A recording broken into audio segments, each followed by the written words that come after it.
अस्सलाम वालेकुम my YouTube family, welcome back to my channel. उम्मीद है जी सब ठीक ठाक होंगे। मैं भी जो है वो बिल्कुल फ़िट एंड फाइन हूँ। तो आज का व्लॉग मैं स्टार्ट कर रही हूँ शाम से और मैं अभी जाऊँगी बाहर। और ये जो मैंने कुर्ती पहनी है मुझे इंस्टाग्राम के एक पेज से आई थी, लिबास बाय रवीता की तरफ से, तो आप उनका पेज जाके विज़िट कर सकते हैं। आज सुबह से मैंने कुछ भी नहीं खाया था, इवन मैं कहवा पीती हूँ वो भी नहीं पिया मैंने, और मुझे इतनी शदीद भूख लगी थी तो फिर घर में जो है वो बिरयानी मंगवाई हुई थी। मैंने कहा चलो वही थोड़ी सी खा लेती, क्योंकि मैंने नाश्ता भी नहीं किया था, मैं काम कर रही थी। उसके बाद अभी हम लोगों ने जाना था मेरी कज़न के जो है वो बेटा हुआ था वो देखने के लिए। अब मैं गिफ्ट शॉप पे आ गई थी, मुझे कोई गिफ्ट ही नहीं समझ आ रहा था कि मैं क्या गिफ्ट जो है ना उसके लिए लेके जाऊं। और लड़कियों की तो बहुत सारी चीज़ें होती हैं, लेकिन लड़कों की चीज़ों का जो है ना वो पता ही नहीं चलता कि कौन सी चीज़ लेनी है। लेने तो मैं गिफ्ट आई थी, लेकिन फिर जब भी मैं इधर आती हूँ तो गिफ्ट छोड़ के इधर उधर की चीज़ें देखने लग जाती हूँ। फिर मुझे नज़र आई ये डाइनिंग चेयर, बेबी चेयर होती है बच्चों की। मैंने कहा ये ले लेती हूँ, सही है। तो मैं इनको कह रही थी कि ये जो है ना वो ब्लू कलर में ही देना, क्योंकि बेबी बॉय है। तो उन्होंने कहा देखो यहाँ पे ब्लू ही है। तो फिर मैंने बस ये बेबी चेयर फाइनल कर ली, क्योंकि और तो मुझे कुछ समझ ही नहीं आ रहा था मैं क्या लूँ क्या नहीं दूँ। पहले मैंने गाड़ी का सोचा था, लेकिन वो थी नहीं, और पिंक कलर की थी एक लड़कियों के कलर में। उसके अलावा ये बैग यहाँ पे मुझे इतने अच्छे लग रहे थे। फिर मैंने सोचा कि ये जितने भी कलर हैं सारे कलर में मेरे पास कोई ना कोई बैग रखा हुआ है। कोई अलग कलर हो ना, मुझे डार्क ब्लू में चाहिए था तो वो भी नहीं था। तो फिर मैं गिफ़्ट लेने के लिए चली गई। अभी हम लोग बस निकल रहे हैं, गिफ्ट मैंने पैक कर लिया। फिर मैंने आके जो है वो ज़ारा को रेडी किया, और अभी जो है वो बस अभी हम यहाँ से रुकेंगे, केक वगैरह लेंगे। अम्मी भी जो है वो साथ जा रही थी। और ज़ारा की आज मैंने बहुत टाइम बाद ये क्यूट सा हेयर स्टाइल बनाया था। और ये वाली कुर्ती भी, शर्ट भी जो है ना, सॉरी कुर्ती कह रही है, शर्ट थी, ये आउटफिटर से ली थी मैंने, जब आउटफिटर के ऊपर ऑफ लगा हुआ था। तो ये इसको इतनी प्यारी लग रही थी, लेकिन इसको थोड़ी छोटी हो रही थी ये वाली। तो वो मुझे लिए हुए भी इसको ऑलमोस्ट 2 मंथ हो गए। और बच्चा जो है ना वो ग्रोइंग स्टेज में है, तो वो ज़्यादा जल्दी माशाल्लाह से बच्चे बड़े हो जाते हैं। फिर हम लोग यहाँ पे आ गए तो थोड़ी बहुत रिफ़्रेशमेंट वगैरह की। उसके अलावा फिर आपको पता है जब आपका बच्चा चलने लग जाए ना, तो बस फिर आप कहीं जाके भी आगे पीछे भाग रहे होते हो, और जो है ना वो घर पे भी। अब मुझे कह रही थी कि आप झूले पे बैठो और मैं आपको झूले दूँ। ये देखिए, मतलब खुद थोड़ी देर बैठी, उसके बाद कह रही थी कि नहीं भाई आप बैठो और मैं झूले दूँ। उसके बाद हमने बेबी बॉय को देखा, गिफ्ट्स वगैरह दिए, थोड़ी देर बैठे, रिफ़्रेशमेंट वगैरह की, और अभी हम लोग घर निकल गए थे।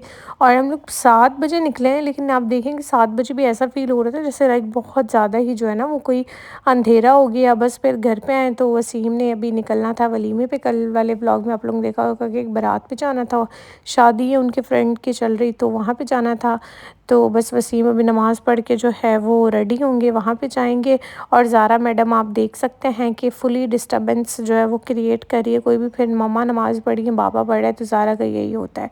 उसके बाद अभी मैं आ गई हूँ ऊपर, क्योंकि मेरा है कल शूट और मुझे उसके लिए चीज़ें पैक करनी हैं, और लेंसेज वगैरह मुझे पैकेट से निकालने थे, कलर वगैरह देखने थे। अच्छा, मेरा जो भी मेकओवर होता है ना वो सारा, मैं कभी कभी ऐसा होता है कि कोई रैंडम शूट होता है तो मैं घर से मेकअप करके जाती हूँ, या फिर होता है सैलून पे जाके कराती हूँ, तो मैं ब्यूटी बार पे जाती हूँ। और फिर होता है ज्वेलरी का, अब मैंने सारी ही जितनी मेरे पास ज्वेलरी रखी हुई थी ना सारी मैंने निकाल ली थी। अब उस ड्रेस पे कोई मैच नहीं हो रही थी, और देखने में मेरे पास दुनिया जहान की ज्वेलरी है, और पहनने के लिए मतलब कोई ज्वेलरी नहीं समझ आ रही होती ड्रेस पे, लुक नहीं अच्छा आ रहा होता। और ज्वेलरी जो है ना वो बहुत ही ज़्यादा मैटर करती है ड्रेसेस के ऊपर। और आजकल बस वेडिंग सीज़न स्टार्ट होने वाला है, तो काम का भी थोड़ा ज़्यादा प्रेशर है। ब्रांड्स भी ज़्यादा से ज़्यादा फैंसी ड्रेसेस वगैरह जो है वो भेज रहे हैं रील्स वगैरह रिकॉर्ड करने के लिए। और मुझे होता है कि मुझे घर से बाहर जाके शूट करना है, तकरीबन घंटा डेढ़ लग जाता है मुझे हैदराबाद जाते जाते, 1.5 घंटा तो आराम से लगता ही लगता है।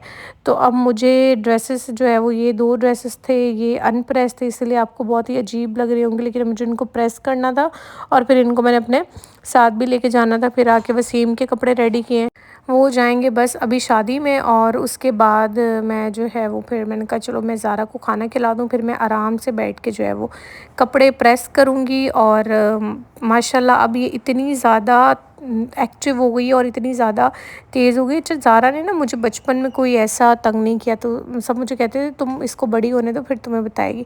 शरीफ बच्ची रही है बचपन में तो, लेकिन अब तो भाई बहुत ज़्यादा ही ये शैतानी करने लग गई है। मैंने बस एक ही ड्रेस प्रेस किया था, ज़ारा ने पूरी कबर्ड में से जूते बैग वैग सब निकाल के बाहर रख दिया। रूम की लाइट्स भी मैंने इसीलिए ऑफ़ की थी, ये मैडम ना करे, लेकिन ये हट ही नहीं रही थी। उसके बाद बस फिर मैंने ना कॉफ़ी पीने का मेरा बहुत ज़्यादा दिल चाह रहा था, तो मैं यहाँ पे अपने लिए बना रही हूँ कोल्ड कॉफ़ी। आपने पानी बहुत थोड़ा-सा ऐड करना है, इसमें हनी ऐड कर लें और थोड़ी-सी मैंने शुगर भी ऐड की थी, क्योंकि फिर वो बहुत ही ज़्यादा कड़वी वाला टेस्ट आ जाता है। फिर 1 स्पून जो है मैंने कॉफ़ी ऐड की है। और मुझसे बीटर का पूछते तो मेरे पास ये प्रेस्टीज का बीटर है, और ये मैं अपनी शादी पे जो है ना वो लिया था। अब आपने इसको क्या करना है, अच्छे से बीट करना है, वैसे भी बीट कर सकते हैं। अब इसको बीट किया, फिर इसके अंदर मैंने मिल्क ऐड कर दिया था। वो पार्ट मुझसे रिकॉर्ड ही नहीं हुआ, इतना ज़बरदस्त लगता है ना वो मिल्क वाला पार्ट ऐड करते हुए। उसके अलावा बस इसमें आइस क्यूब्स ऐड कर लेंगे। मुझे हॉट कॉफ़ी बिल्कुल नहीं अच्छी लगती, कोल्ड कॉफ़ी मुझे जो है वो पसंद है।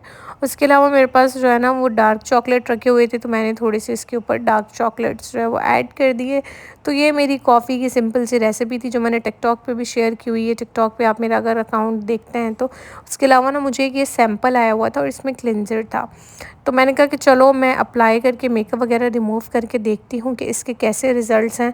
तो बस वही मैं मेकअप वगैरह रिमूव कर रही थी, फिर ज़ारा के मामू आ गए थे। वो सुबह से ज़ारा को मिले नहीं थे, तो वो मिलने के लिए आ गए थे। मैं अब थोड़ी बहुत स्किन केयर कर लूँगी। अब यहाँ पे वसीम का फ़ेस वॉश जो है वो एंड हो चुका है, और 1-2 चीज़ें जो एंड हो गई हैं। अच्छा, वसीम ना चीज़ें एंड भी हो जाती है ना तो फेंकते नहीं हैं। मुझे तो ना वो फ़ील होता है कि यार एटलीस्ट फेंक तो दिया करो, या वो भी मैंने ही फेंकनी होती है, भाई मर्दों का यही होता है।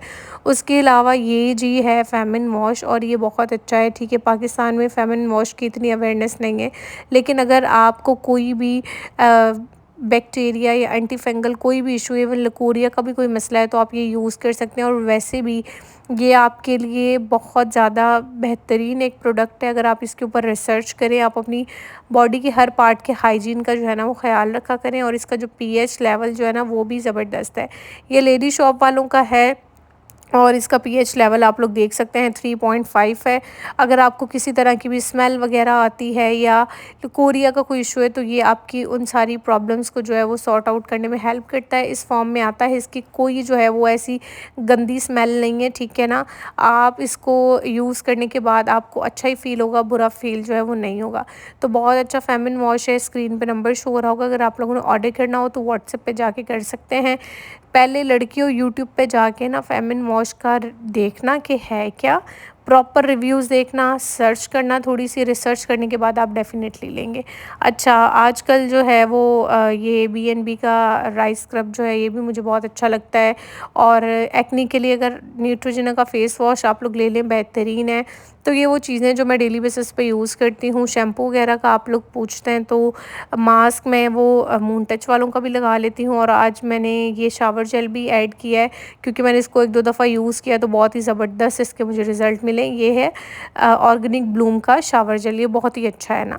तो बस यहाँ पे कुछ चीज़ें अगर आप लोग अक्सर पूछते हैं, तो ये थी मेरी छोटी-मोटी स्किन केयर। बाकी मैं रोज़ वाटर अप्लाई करती हूँ, ठीक हो गया। उसके अलावा जो है वो क्रीम अप्लाई करती हूँ, मॉइस्चराइज़र अप्लाई करती हूँ। आजकल मैं कोई भी सीरम जो है ना वो अप्लाई नहीं कर रही हूँ।